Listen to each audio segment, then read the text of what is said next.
Bismillahirrahmanirrahim. Alhamdulillahilladzi arsala rasulahu bil huda wa dinil haq liyudhhirahu 'ala dini kullihi wa kafa billahi shahida. Asyhadu an la ilaha illallah wahdahu la syarika lahu wa asyhadu anna Muhammadan abduhu wa rasuluh alladzi la nabiyya ba'dah. Wa usalli wa usallimu ala sayyidil awwalin wal akhirin nabiyina Muhammadin wa ala alihi wa ashabihi wa man ihtada bihadi wa istanna bi sunnati ila yaumil. Alhamdulillah wa sekalian, di subuh hari ini kita bisa kembali berjumpa melanjutkan kajian di hari Selasa ya, insyaallah kita melanjutkan kajian ilmu fikih dari matan Abu Syuja dengan syarahnya Fathul Qorib dan At-Tadhib. At-Tadhib materi sebelumnya kita sudah membahas tentang syarat sah sholat ya di kitab Fathul Qorib ya dengan penjelasannya. Sekarang kita buka kitab At-Tadhib fi adilati matnil ghayah wa takrib yang lebih fokus kepada pendalilannya ya. Jadi kita belajar fikih supaya lebih paham, lebih meyakinkan ya, harus memahami dengan dalil-dalilnya. Sehingga kalau kita sudah mulai bisa memahami dalil-dalilnya, penerapan dalil-dalilnya, ya maka kita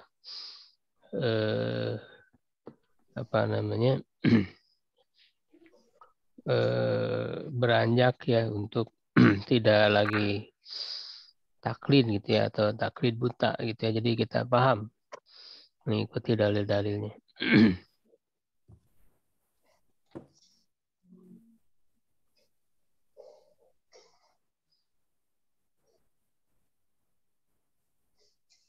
Ya, sebelumnya sudah kita bahas faslun wa syara'itus shalah qabla duhul. Syarat-syarat sholat sebelum masuk kepada sholat. Fiha ya di dalamnya satu asya ya, ada 5 perkara. Ya, yaitu taharatul a'dha'i minal hadas. Sucinya anggota badan dari hadas. Ya, dari sini diterangkan dalil-dalilnya oleh Mustafa Adi Bulbugo ya dalam kitabnya ini ya, hafizahullah ta'ala. Al-asghar wal akbar ya, maksud dari hadas ini adalah hadas kecil dan hadas besar. Ya, apa dalilnya? Berdasarkan firman Allah Ta'ala, a'udzubillahi minasyaitonirrajim, ya ayyuhalladzina amanu idza qumtum ila shalah faghsilu wujuhakum wa aydiyakum ilal marafiq wamsahu biru'usikum wa arjulakum ilal ka'bain wa in kuntum junuban fattahharu. Ya, dan juga dilihat lagi halaman 20 ya, atau di situ hasyiah ya, catatan kaki ya, halaman 20, karena memang sudah dibahas berkaitan dengan toharo ya, atau sofa ya, betul, halaman.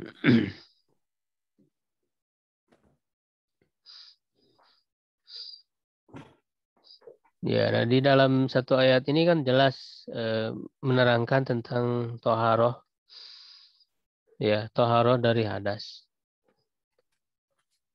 Orang beriman, apabila kalian berdiri ya, hendak sholat ya, nah ini adalah tentang wudhu ya, faksilu wujuhakum dan seterusnya berarti bersuci dari hadas kecil ya, yaitu wudhu. Lalu wa in kuntum junuban fatahharu, ya itu hadas besar. Walaupun para ulama memahami idza kuntum ila shalah ini tidak mutlak ya. Tidak mutlak setiap mau sholat lalu harus wudhu. Ya, tetapi ini bisa dipahami idza kuntum ila sholat wa antum muhdisin, wa antum atau wa antum muhdisun. Kalian dalam keadaan berhadas. Jadi yang wajib untuk wudhu itu atau bersuci dari hadas kecil itu adalah ketika berhadas ya. Kalau tidak hadas, artinya masih punya wudhu gitu, maka dia tidak wajib wudhu lagi gitu. Ya, sehingga dipahami ayat ini ya ada dalilul iqtidonya ya kalau dalam ilmu ushul fikih, jadi ada kata yang dibuang. Jadi idza kuntum ila sholat wa antum muhdisun gitu ya, dan kalian dalam keadaan berhadas. Ya, dan Rasulullah SAW pernah ketika sebelum Fatu Makkah itu beliau berwudu untuk setiap kali sholat ya biasanya. Tapi ketika setelah Fatu Makkah itu beliau kemudian menggabungkan beberapa sholat dengan satu kali wudu. Sampai ditanya oleh Umar bin Khattab, engkau melakukan sesuatu yang belum kau pernah lakukan, kata Umar bin Khattab. Ya, artinya biasanya Rasulullah SAW itu berwudu untuk setiap kali sholat. Kata Rasulullah, amdan fa'altuhu ya Umar. Aku melakukannya dengan sengaja gitu. Nah, dalil itu, hadis itu menunjukkan bahwa tidak wajib wudu untuk setiap sholat, tetapi kalau berhadas saja gitu ya. Itu buktinya Rasulullah melakukan beberapa sholat dengan satu kali wudu. Ya, dan juga ini bisa dilihat dari toharoh yang lain, yaitu kan disebutkan bersamaan dengan hadas. Ya, toharoh dari hadas besar. Wa in kuntum junuban. Jika kalian junub, nah junub itu kan hadas, berhadas. Ya. Lalu kemudian yang lanjutannya, wa in kuntum mardo aw ala safarin aw jaa ahadum minkum minal ghaiti aw lamastumun nisa, nah itu juga hadas. Ya, itu juga hadas. Aw lamastumun nisa falam tajidu ma'an fatayammamu, maka bertayamum. Jadi dalam satu ayat itu ya, surah Al-Maidah ayat 6 ini tercakup 3 toharoh ya secara sekaligus, yaitu wudu, mandi ya, dan pengganti dari keduanya yaitu tayamum. Kemudian wan najas dan najis, toharoh dari najis. Nah, di sini menurut jumhur ulama bahwa bersih dari najis, suci dari najis itu merupakan syarat sah sholat. Ya, apa dalilnya? Dalla ala dzalika amruhu sallallahu alaihi wasallam bi ghusli najasat. Menunjukkan kepada hal itu perintah Nabi sallallahu alaihi wasallam untuk mencuci najis.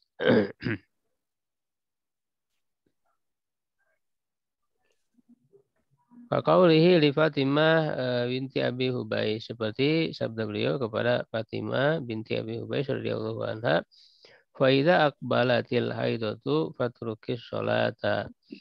Ya, jika telah datang atau ya telah datang haid, maka tinggalkan sholat. Fa idza zahaba qadruha, apabila telah hilang, setelah pergi ya kadarnya atau haidnya itu, fagsili an kidab, maka cucilah ya darimu darah, wasolli dan sholatlah. Ya, nah di sini kan ada perintah ya. Perintah itu secara asal menunjukkan wajib.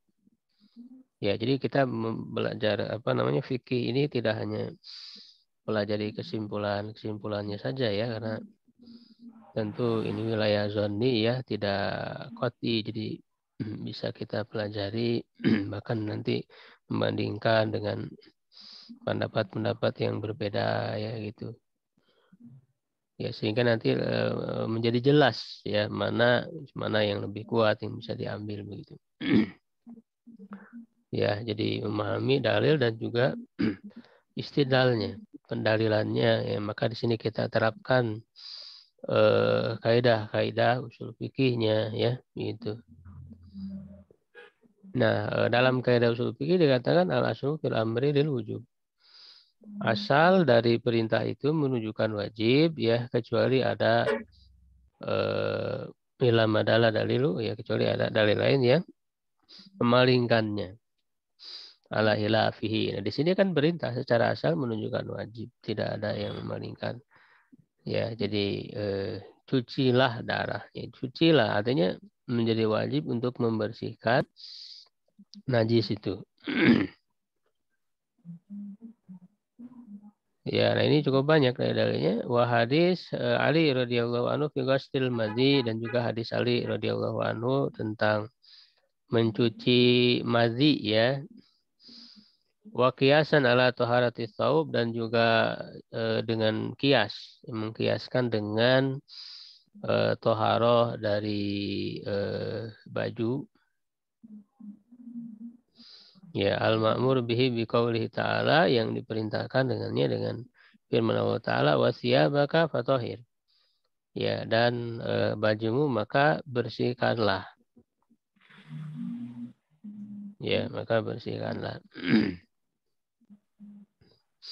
Ini jadi yang disebutkan di sini adalah dalil inti ya, jadi tidak terlalu banyak ya, sederhana. Karena kalau lebih panjang lagi pembahasan dalil-dalilnya ya tentu itu di kitab-kitab yang lebih tebal ya, yang lebih besar. Ya, karena kalau berbicara dalil apalagi apa namanya ada perbandingan gitu, mazhab itu tentu akan sangat sangat panjang sekali. Ya. Jadi memang berkaitan dengan bersuci dari najis ini menurut mayoritas para ulama ya ini adalah menjadi syarat. Ya, menjadi syarat. Cuma nanti ada perbedaan pendapat apakah syaratnya secara mutlak gitu ya, ataukah dia dibatasi dengan kemampuan ya, kudroh, dan kalau apa namanya dengan menyadari gitu ya, menyadari gitu ada najis. Ya, kalau dibatasi berarti kalau tidak atau di luar kemampuan ya, atau misalnya karena lupa ya, maka itu tidak batal. Ya, ada juga ulama yang atau pendapat yang mengatakan bahwa najis itu tidak menjadi syarat ya, tidak menjadi syarat sahnya sholat. Bahkan mengatakan dia menghilangkan najisnya itu hanya bersifat sunnah saja, tidak wajib. Ya, jadi ada pendapat ulama yang seperti itu ya. Karena ada hadis-hadis lain.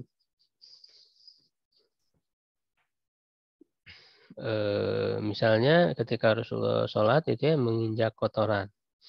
Ya itu kan sandalnya itu diberitahu oleh malaikat Jibril ya. Lalu kemudian dilemparkan ya, dan ketika sholat itu, ketika sujud ya. Dan para sahabat mengikuti saja ya, karena para sahabat selalu mengikuti apa yang dilakukan oleh Rasulullah SAW. Ya, setelah selesai sholat, kemudian Rasulullah SAW, kenapa kalian ikut-ikutan gitu ya, melemparkan?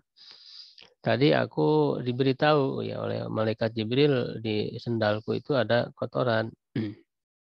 Ada ya, sebutnya itu.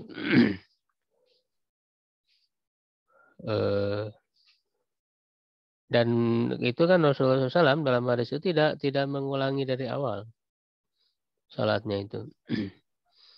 Ya kan? Ini menunjukkan ketika lupa atau ketika tidak menyadari maka tidak mengapa, tidak membatalkan sholat. Ya kalau misalnya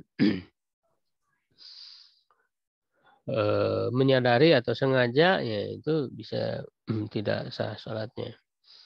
Nah kalau dalam mazhab Syafi'i sendiri itu lebih apa namanya, lebih ketat ya, lebih ketat dalam arti ketika misalnya diketahui ada najis, ya walaupun lupa tidak menyadari ya tetap harus mengulangi. Ya jadi mazhab Syafi'i lebih ketat di dalam masalah toharoh gitu ya. Dan memahami hadis yang tadi itu yang apa terkena kotoran bahwa itu hanya sebatas kotoran tapi yang tidak termasuk najis gitu ya. Mereka memahaminya, mentakwilkannya. Begitu. Jadi ada perbedaan pendapat ya dalam masalah ini. Dalam mazhab Malik juga ada yang mengatakan bahwa dan dalam mazhab sendiri ada perbedaan. Bahkan pendapatnya sama-sama masyhur, yaitu ada yang menganggapnya wajib ya bersuci dari najis, ada yang menilainya hanya sebatas sunnah saja. Ya tidak menjadi syarat sah sholat. Itu dalam mazhab Malik dua pendapat itu dua-duanya masyhur.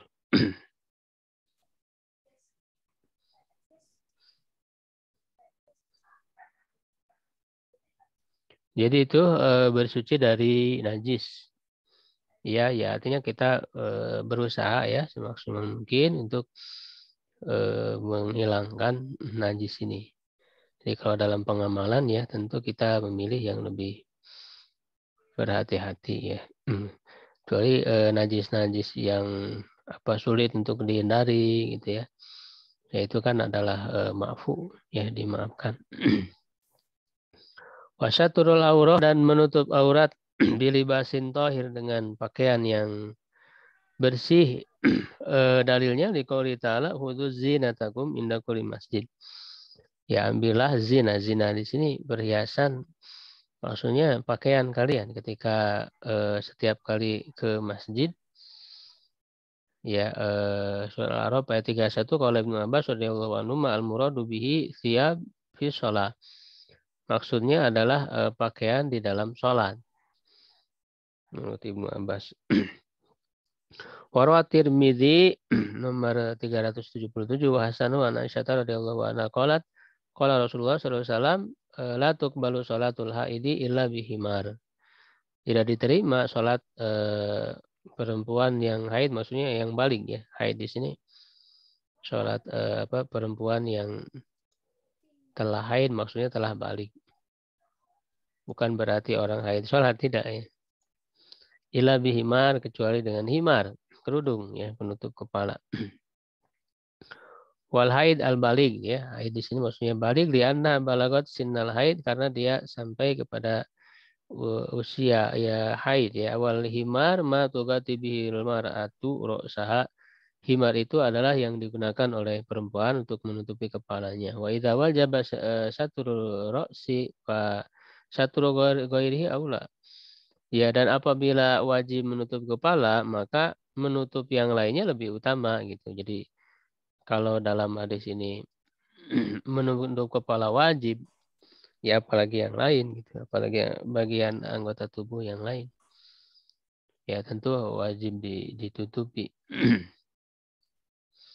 Wadala ala hadza marwahul Bukhari ya, yang diriwayatkan oleh Imam Bukhari nomor 365 an Aisyah radhiyallahu anha qalat laqad kana Rasulullah sallallahu alaihi wasallam yusallil fajra fa yashhadu ma'hu nisa ya hadir ya yashhadu sini hadir bersama beliau dalam salat fajar itu perempuan ya minal mu'minat mutalaffitatin fi murutihinna ya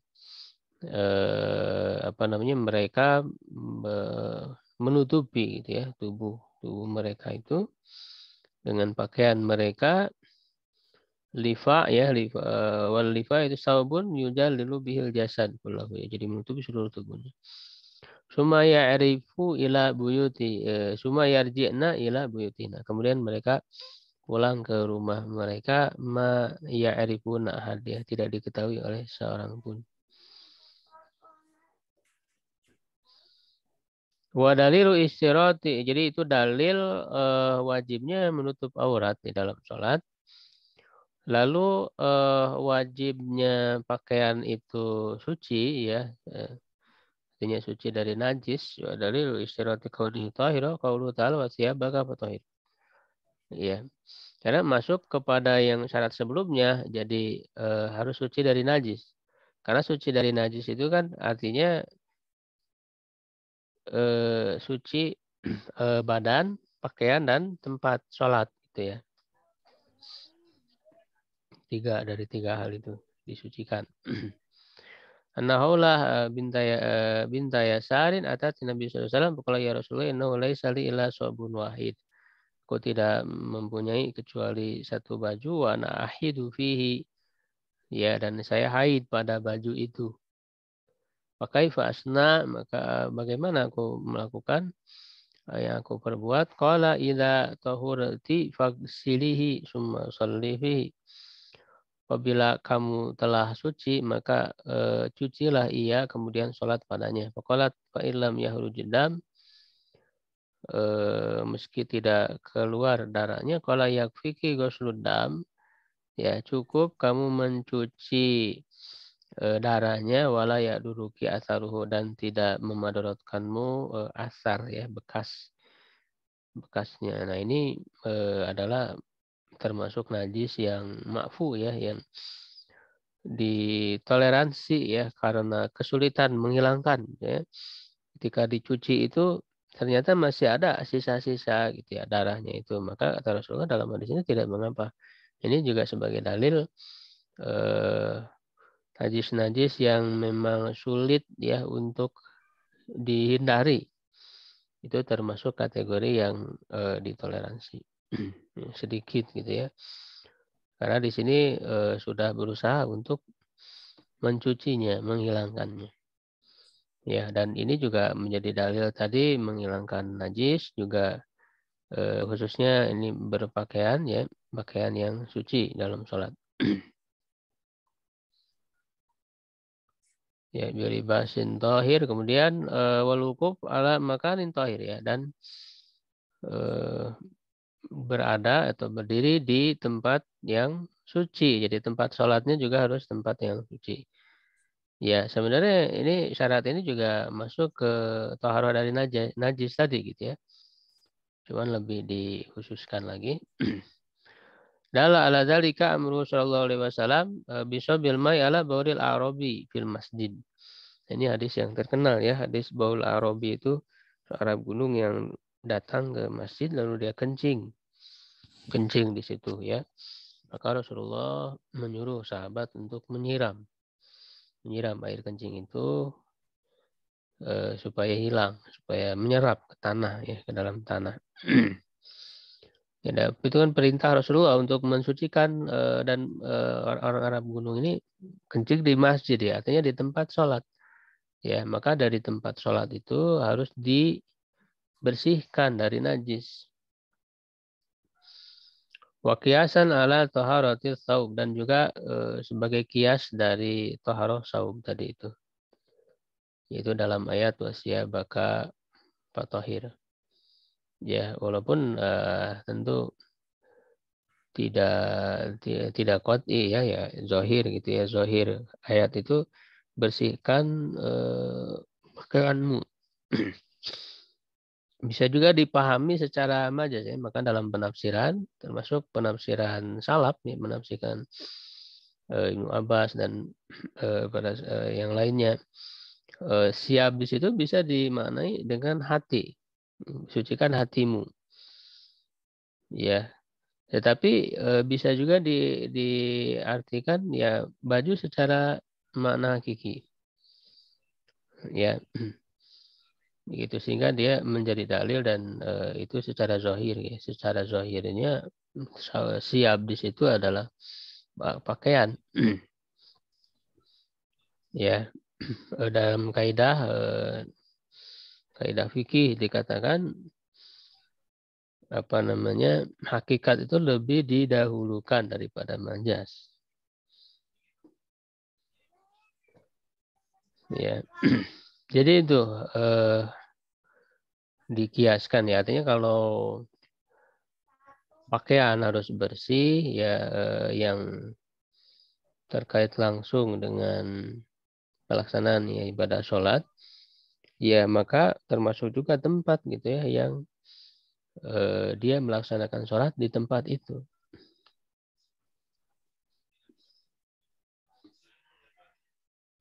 Kemudian wal ilmu biduhulil waktu, mengetahui masuknya waktu.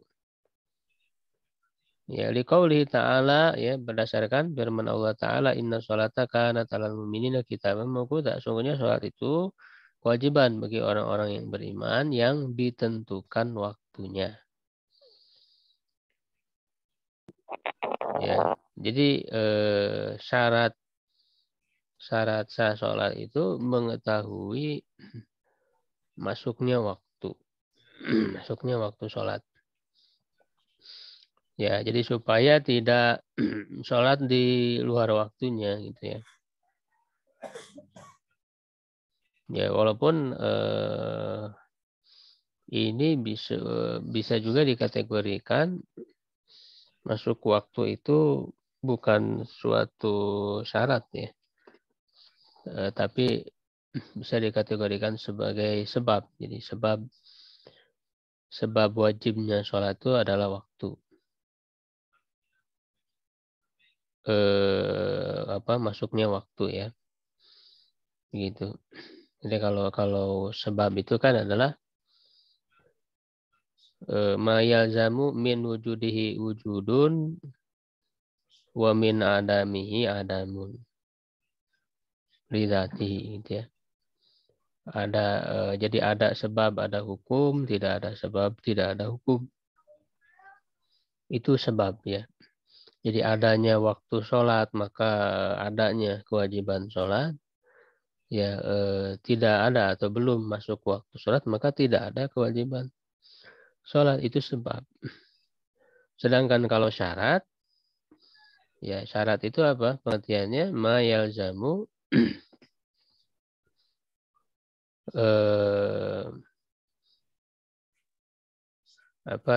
min adamihi. Jadi yang yalzamunya itu min adamihi ya.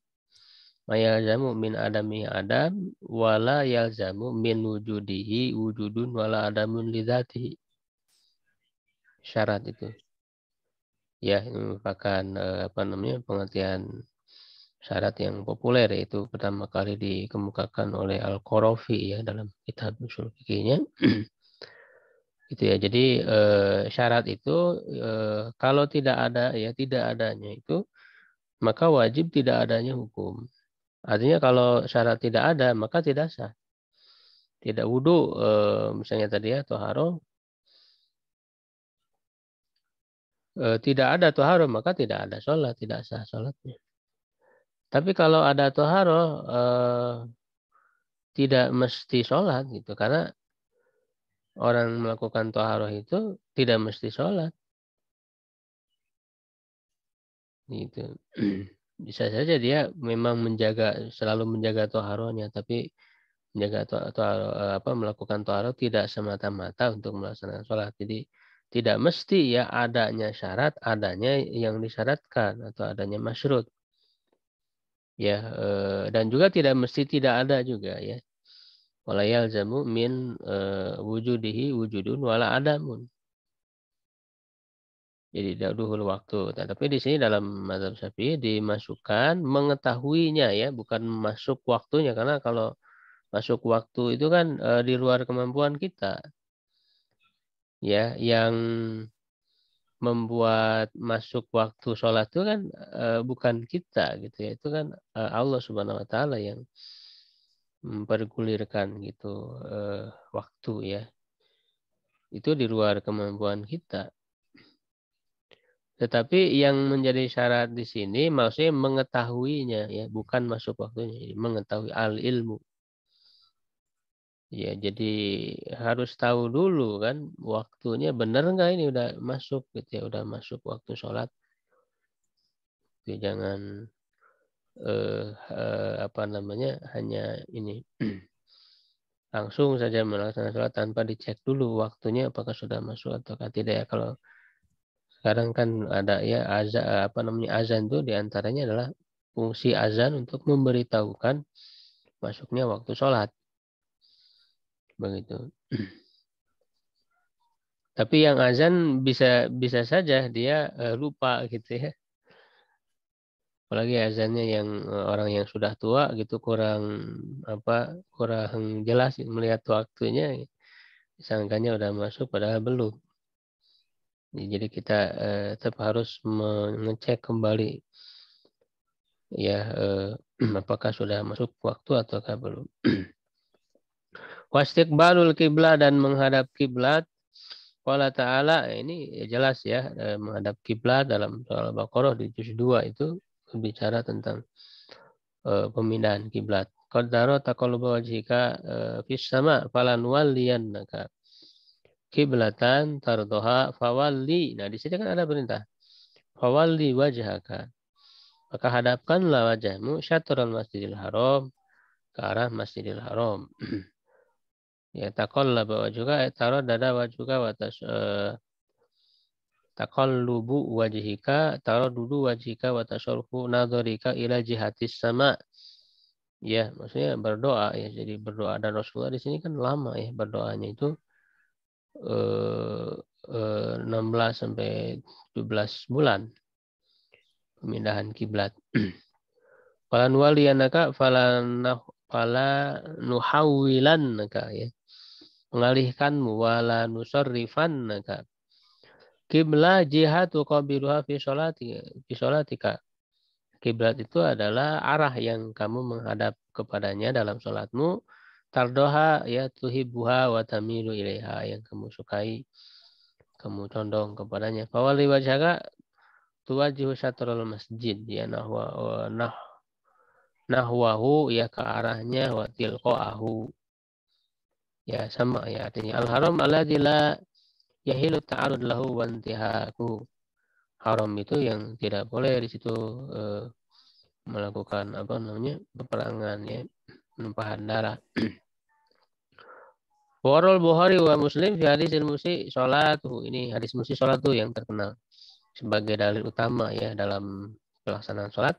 Annahu sallallahu alaihi wasallam qala lahu idza qumta ila sholati fasbighil wudu tsumma staqbilil qiblata fakabir. Kemudian menghadap kiblat. Nah, di sini jelas dalam hadis itu perintah ya jelas menghadap kiblat sehingga dia menjadi syarat. Pada sekolah ada jam 6 misalnya Pak. Ya. Murad bil masjid bil ayat. Ya, kan ini suara ini siapa ya?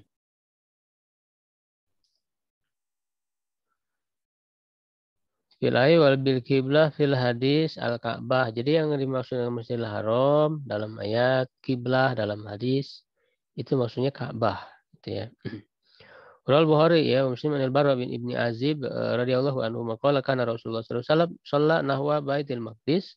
Salat menghadap Baitul Maqdis itu sitata asyara aw sab'ata asyara syahran 16 atau 17 bulan.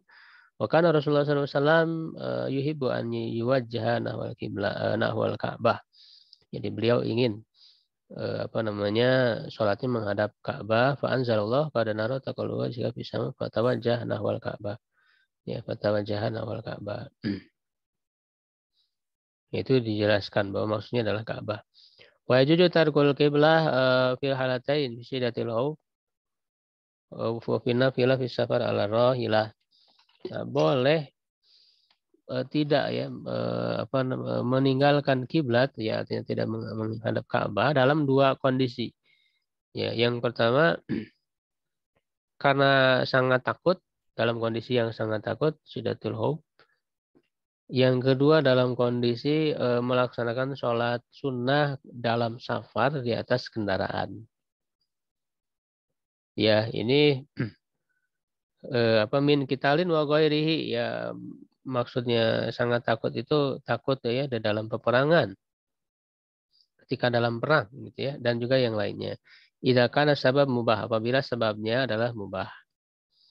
Jadi maksudnya sebab safarnya safar yang mubah. Ini dalam mazhab Syafi'i rukhsah itu ya, rukhsah dalam safar itu kalau safarnya mubah.